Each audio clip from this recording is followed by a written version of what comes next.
Hello, I am Grandmaster Tornike Sanikidze from Georgia, and I would like to show you topic how to win in equal positions. I choose this topic because I believe that nowadays it's one of the difficult and important thing in chess. For example, if we have tactical aggressive position, at least we know where to play.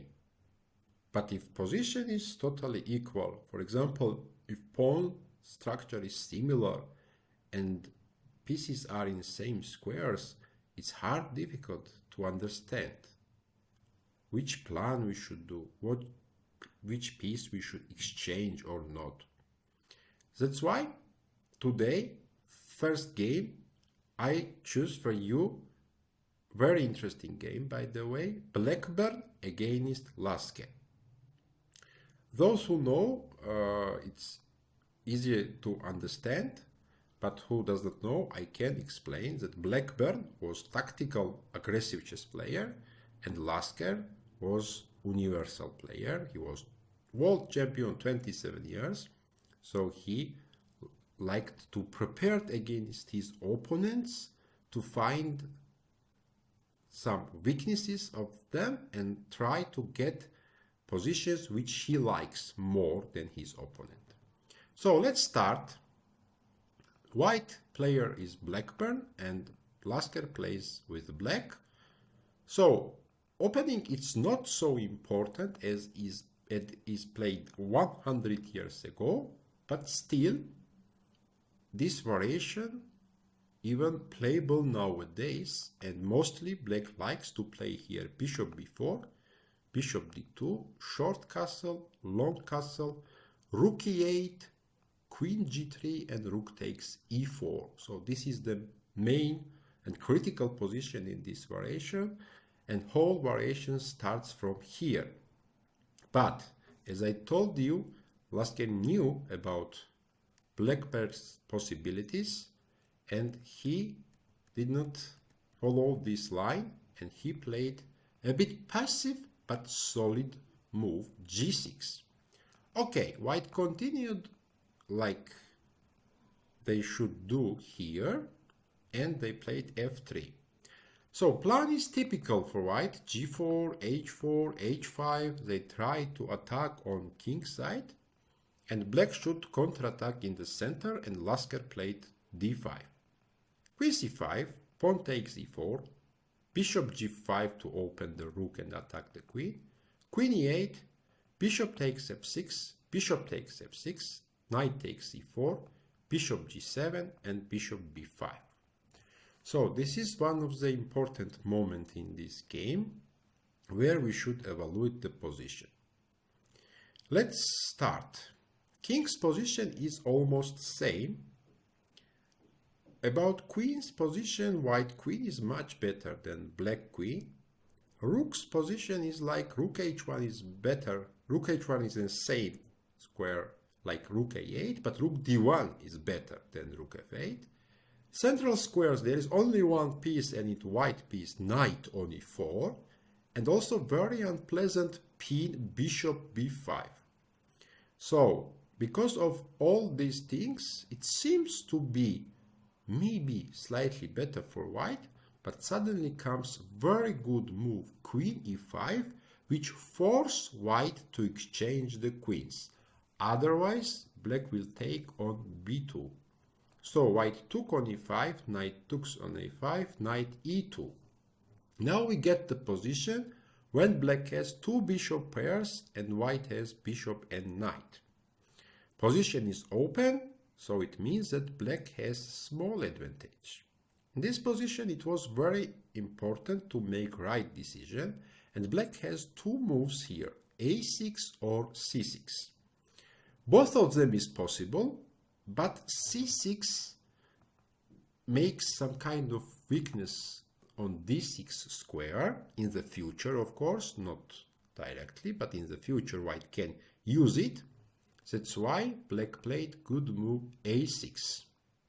Bishop comes on d3, and here is one of the important moments when Lasker played very nice and beautiful move f5.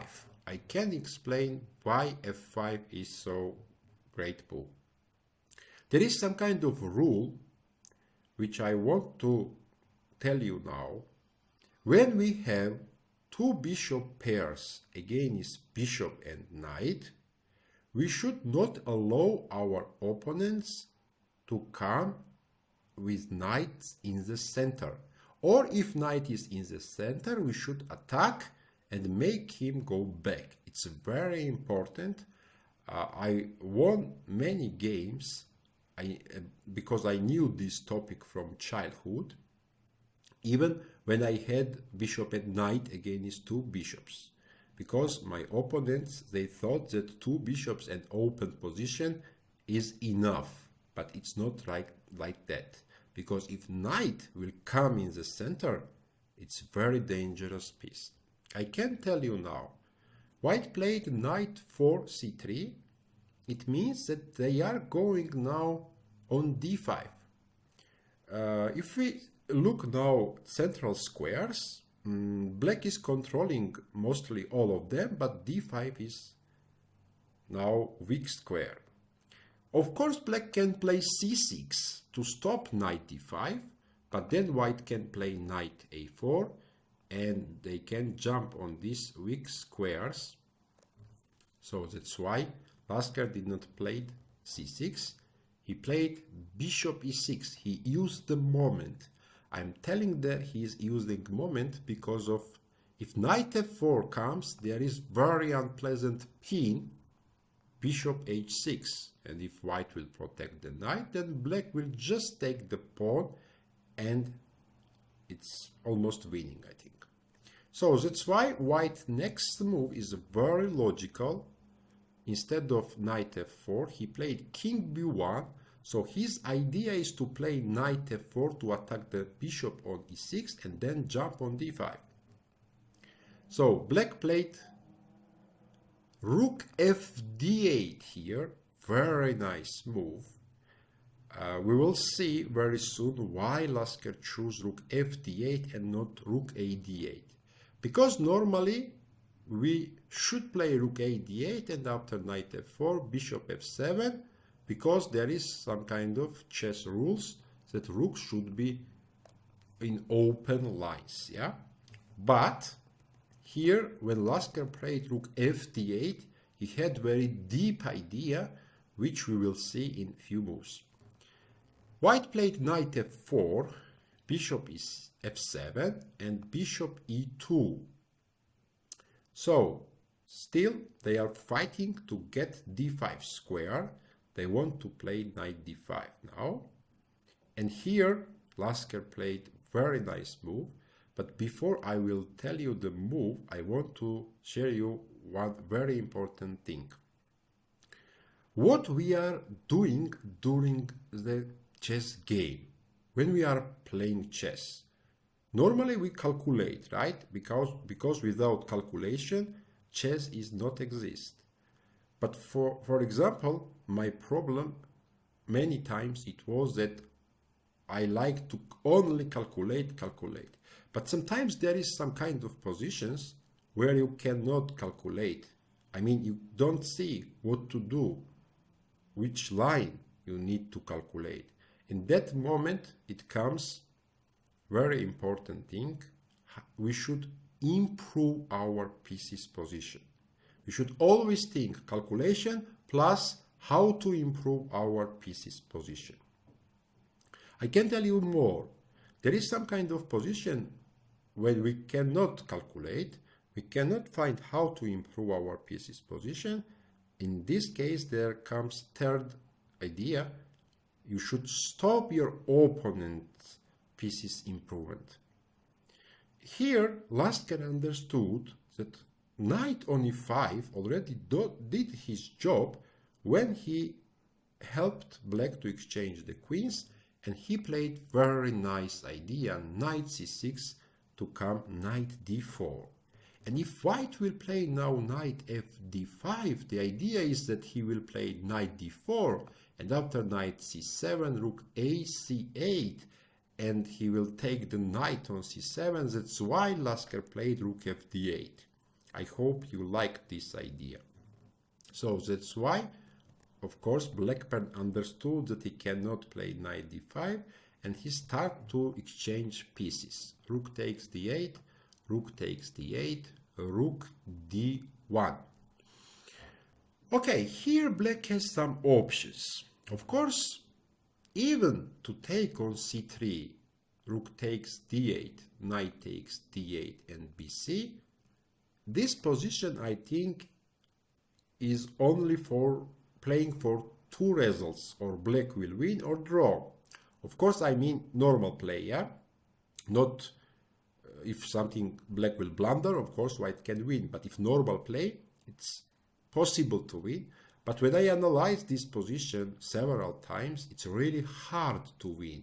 It's more draw than win, because white has weaknesses a2, c2, c3, but it's very hard to attack them, because once white will play a3 and will bring the king on d2. So if you do your knight, black knight will come on c4. I just take bishop takes c4, bishop takes c4, knight d3, and white can hold this position. That's why after rook d1, Lasker played very nice move, and here I want to tell you the second rule: two bishop pairs against bishop and knight. So when we have two bishop pairs against bishop and knight, or two knights, we should keep on the board at least one rook, because it's much better to having the rook with two bishops. I will explain. For example, if we have some attacking position in the future, two bishops and rooks, they work much better than bishop, knight and rook. Or we have some kind of passed pawn, also rook and two bishops is easier with them to arrange to make our pawn queen than with knight. Also, maybe you think that rook e8, how it gives whole line, but white cannot use it, because black will take on c3, and after pawn takes c3, black will play g5, and when knight will move somewhere, rook takes e2 and black will win the piece. The same thing will happen if white will play knight fd5, because black can take bishop d5, knight d5 is not possible because of rook takes e2, and if rook takes d5, then bishop takes c3 and e2 bishop is hanging. And same thing is happening after knight cd5, bishop takes d5, white cannot take knight d5, e2 is hanging, and if rook takes d5, again g5, and black is winning. So after rook e8, white played bishop f1. So if you remember, in this game, white first played bishop b5, then bishop d3, after bishop e2, and now bishop f1. So if our opponent pieces are going back, of course it means that our position becomes better and better. So Lasker played b5 here. This move is also against knight d5. So if knight d5 happens, then black plays b4, knight e2, bishop takes d5, rook takes d5, and knight d4. And white has first line problems. So you can't take on d4 because of rook e1, checkmate is coming. But after b5, black made some kind of weaknesses around b5, so white tried to play knight d3 with the idea knight c5, but of course black will not allow knight c5 as they have dark square bishop. White played knight e2, bishop b6 and b3. So this is one of the most important, I think, in whole this game, and I like this move very much what Lasker did. Before I will tell you the move, I will try to explain you the idea how to find the move what Lasker played. If we see now pieces position, and if we think about how to improve our pieces position, and let's look. Rook e8 is in the place where he should be, yeah, because there is no better square to improve right moment. Bishop b6 also is in a very good square. Of course, we can play bishop e3. It will be nice, beautiful piece, but doing absolutely nothing. So that's why it's not good to play bishop e3. Bishop f7, we cannot improve it because almost all white pawns is on white squares, so there is no place for our bishop. But look our knight c6. Right moment this knight is not doing anything. So if we will get knight c6 on e3 from e7, d5 and e3, if we will get this knight here on e3, the game will finish very soon. So the idea should be knight e7, knight d5, knight e3. But the problem, when we play knight e7, he plays knight e5. And we cannot play knight d5 because of knight f7. And when we play bishop e6, he will have knight f4. And it means that the whole game, for what we are fighting, not to allow our opponent to come in the center with knights, in 2 moves we gave him to come with 2 knights in the center. So it means we made something wrong. But we know that we want to play knight e7, knight d5, knight e3. And also we know that it's not possible because of what? Because of what? Because of knight e5 move. So when we play knight e7, he has knight e5. That's why Lasker played beautiful move, king g7, king f6. This move has 2 ideas. One, to make our idea knight e7, d5, e3 and block e5 square. And second, if it's coming some kind of exchanges, we are going in endgame where our king should be active. So that's why this is a very nice idea. And here Blackburn played 2 very bad moves. If you remember, I told you from the beginning that he was aggressive tactical player, and for him it was very difficult to play such a kind of positions. So he thought that, okay, my opponent is going to improve his king's position, okay, I will do the same. And he played c3, and after king f6 he played king c2. Of course, if he knew the plan is knight e7, d5, e3, he will never put king on c2. Black played knight e7, and only now Blackburn, white player, realized that he is not able to play knight f4 because of g5, and you should go back, and it's not also possible knight b4 because of a5, and again you should go back and knight d5 comes. That's why he played king b2, knight d5, knight ec1. Okay, I believe that here many moves wins, gets better position, but how Lasker finished, it's very good and nice. If Black will play here knight e3, still there is some kind of move, rook e1, and everything is protected. Like Black cannot play knight c4 bc because rook e1 is protected by knight from d3. So that's why in this position Black played excellent move b4. Because white has no dark square bishop and most weak squares is e3 and c3, b4 works good. So if c takes b4 comes, Black has bishop d4 check. There is no king b1 because of knight c3 check.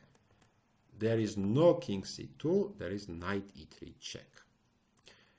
King a2, king a3 the last chance, but knight e3, only move rook e1, because if rook d2, okay, I take on f1, and after rook e1 there is double attack also from c2. After c4 it's even worse, because still bishop d4 check and knight c3 or knight e3, depends where white king will move.